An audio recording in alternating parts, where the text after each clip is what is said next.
You already know. So we got a video from new Rockstar called "This Is Why Hulk is in Spider-Man Brand New Day." I'm so ready to see this. I have not seen no photos. I've been trying to dodge everything ever since the first day, like the first day video came out. So let's get into it. Oh my gosh, I'm so fucking excited. Ain't gonna lie, and it has two of my favorite characters, Hulk and fucking Spider-Man. I really want to know how their relationship's gonna be, since like no one remembers Peter Parker, I believe. Peter Parker, right?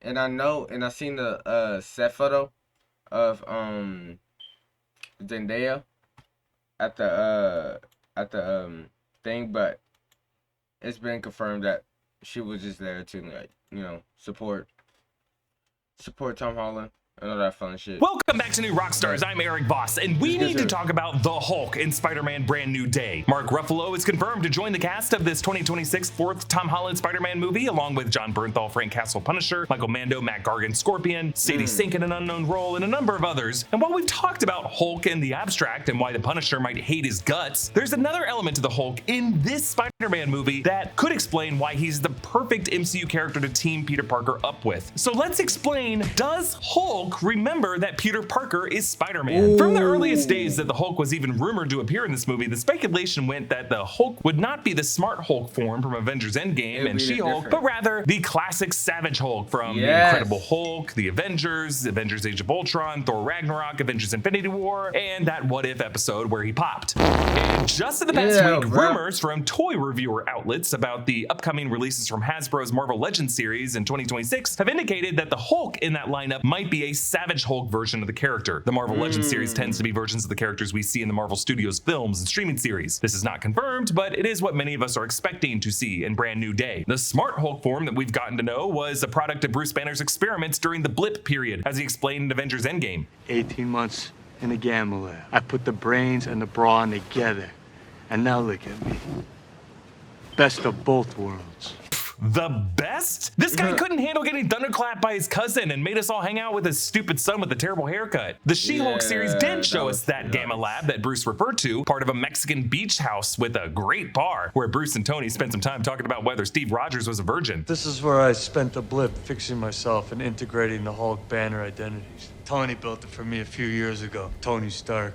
He used to joke that it was a loaner, that one day he'd just swing by and take it back. But since movies like Ragnarok and Infinity War suggested that the Bruce Banner identity and the Hulk identity were two different consciousnesses with separated memories, ever since Banner achieved this new Smart Hulk form in the first 18 months of the blip, we've all been wondering, then what happened to that other Savage Hulk personality? Is he dormant and sleeping? Is he constantly screaming in the back of Bruce's mind like an imprisoned passenger in a Black Mirror episode? Was he banished to some other kind of realm of metaphysical existence? And for the purposes of Spider-Man Brand New Day, does that Savage Hulk, if he still exists somewhere, remember that Peter Parker is Spider-Man after the memory wipe spell that ended Spider-Man No Way Home? The Runes of Kafkal. Is a submerged gamma irradiated consciousness immune to that kind of magic? It's a complicated question. Well, Peter Parker being an anonymous hero and a stranger to his past loved ones will continue to be an important plot detail in Brand New Day, as Kevin Feige confirmed in a press roundtable on July 18th. He said, "I think there's a promise at the end of No Way Home that, for as sad as it is, that Peter is forgotten by everyone in his life." So how does that memory spell work for Hulk? Well, 3.5 years ago, shortly after Spider-Man No Way Home released, I made this very thorough video that explained the logic of Doctor Strange's memory wipe spell to the best of my ability. Based on what the screenwriters had established and other clues in the final minutes of No Way Home, what I came up with were the 4 rules for how the memory wipe spell works. 1, everyone still alive who knew that Peter Parker was Spider-Man no longer remembers. 2, everyone still alive who had any relationship whatsoever to Peter Parker now views him as a stranger. 3, reality itself has been rewritten to alter all physical records of Peter Parker into a new replacement history. And 4, Spider-Man still exists in the historical record, but he was never unmasked. So the basic premise is that everyone in the MCU still remembers Spider-Man and everything that the superhero vigilante Spider-Man did, both on his own and with the Avengers, but they all kind of have a facial blindness and foggy memory as to who the kid is under the mask. mask. They don't remember the second part of Mysterio's message at the end of Far From Home that revealed Spider-Man's identity. And any digital or physical evidence pertaining to Peter Parker publicly identified as Spider-Man, or any records of Peter Parker at all 2024 or earlier in the MCU, were erased from existence. The screenwriters of Spider-Man No Way Home, who returned to write the script for Spider-Man Brand New Day, explained the memory wipe spell logic as they saw it to Variety at the time. Eric Summers and Chris McKenna said they talked at length about the implications of the spell and how to address it in No Way Home. Here's what the Variety article said. We were like, do we do a Back to the Future kind of thing where you see him fading out of photos? Summers says, does he still have a driver's license or a passport? It just led to more questions. So they punted. We decided, let's try to do it in the most satisfying way and just focus on the emotion of it, Summers says. And then if people have questions about some of those details that didn't get answered here, we'll answer them hopefully in another movie somewhere down the line. Obviously, some sort of magical redaction has occurred, McKenna adds. At the end of all this, we didn't want a lot of people trying to do magical math in their head. Amy Pascal suggested looking to the 1978 Warren Beatty comedy Heaven Can Wait for a solution. People had these experiences, but they start forgetting the person they knew, but they were still affected by the events that happened, McKenna explained. Magical redaction, and answer them hopefully in another movie somewhere down the line? Well, now with this fourth movie, it seems like they're making good on that promise. Summer nights used to be the worst. I'd lay awake covered in a thin layer of sweat, no matter what the AC was doing, because I had the wrong sheets. I'm smarter now, better now. Get your shit,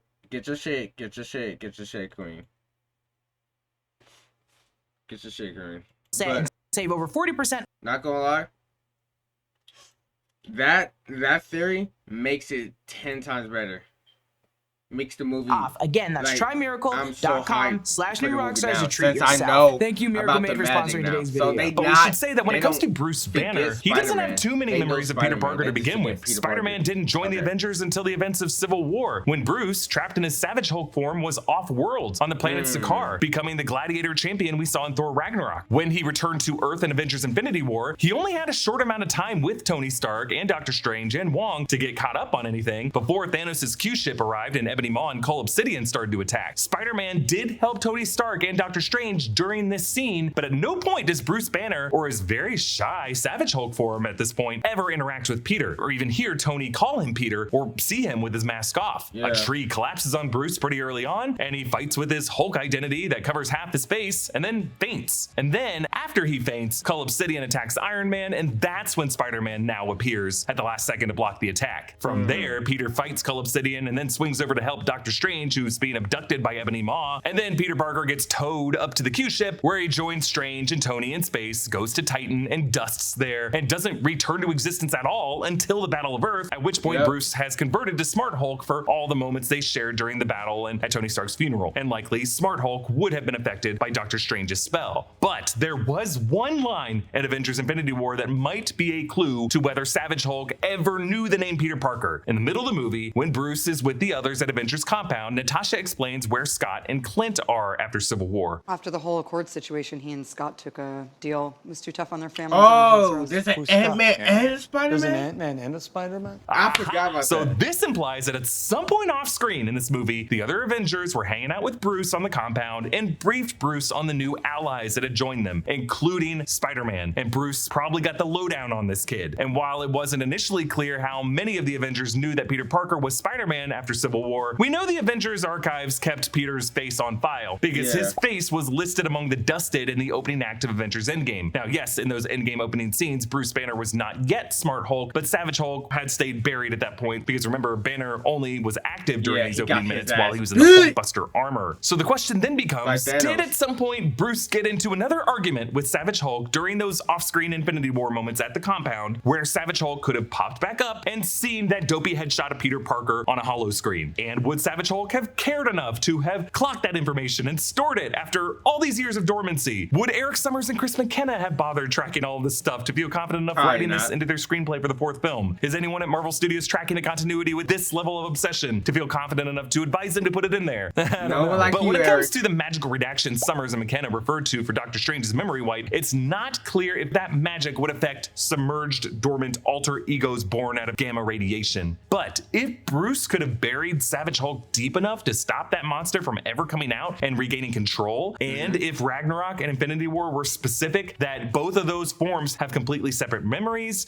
Do I know you? I feel like I've known you. I feel like I know do too. It's weird. And if you've looked into the subjects of metaphysics and what the soul is, memory is a very, very big part of it. There is here at least a convenient enough explanation to say that Savage Hulk was unaffected by the memory-based element of the Runes of Kafkal spell. Right. But the reality he might come back to and smash through would still be one with no physical evidence of Peter Parker's existence before 2024. And if he does remember Peter and no one else remembers Peter, I suppose that's something that would make him even angrier. Alternatively, if the logic were to be established that for Bruce to bury Savage Hulk that deep enough in his psyche that Savage Hulk could have slipped into, say, another realm of existence, like the Void, which could either be the shadowy void of Thunderbolts that has a specific effect over our darker sides, something that they could even describe as the Dark Force that Martin Lee, Mr. Negative, could tap into, or even the void of the TVA dumping ground, because that is where pruned and forgotten histories tend to go. This is one way they could establish where Savage Hulk has been. That way, we could see how Doctor Strange's spell only went as far as the 616 universe, and that any character outside of that universe, or in any outside realm of existence from that universe at the time of the spell, who previously knew that Peter was Spider-Man, might still know that he is Spider-Man. Now, one additional thing that Spider-Man Brand New Day could do to establish this link between Savage Hulk and Peter Parker would be to finally answer how Peter Parker got his powers. What spider bit him, especially if No Way Home suggested that no Oscorp exists in the 616 universe.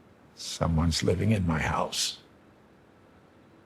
Oscorp doesn't exist. Well, there's actually another January 2022 video that touched on this on New Rockstars. The theory I have long believed is that since the MCU Peter Parker got his powers, quote, 6 months before the events of Civil War, that would mean that Peter would have had to have run into some spider in the New York area in 2015, which would have been shortly after the Avengers left Avengers Tower and moved upstate to the compound. Why is this important? Well, I've also theorized that Banner and Tony must have had some kind of Gamma Lab 1.0 in the tower where they had that workshop in Avengers Age of Ultron, because during that time, they were working a lot on helping Banner stabilize his Hulk powers. That's why Tony had Veronica and the Hulkbuster armor. So when the Avengers moved out, maybe Peter Parker, being the Iron Man nerd he always was, snooped around the tower and got bitten by a spider that happened to be gamma irradiated from that Gamma Lab. That could be how Tony Stark even knew to find this kid leading up to Civil War, how he knew who this kid in the YouTube videos was. The bite could have happened on Tony's property from a lab that Bruce Banner helped build.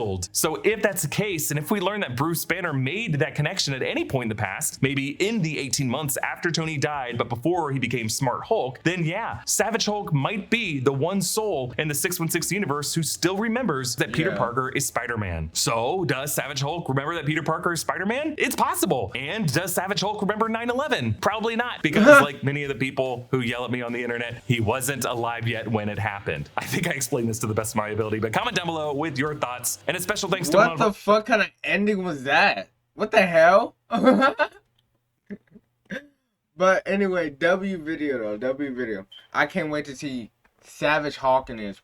We've been waiting on this. We ain't gonna lie, bro. I'm not saying that Smart Hulk wasn't that good. I just missed the anger. I missed like my chair rumbling at the movie theater when that nigga came through the screen, bro. That shit was magical.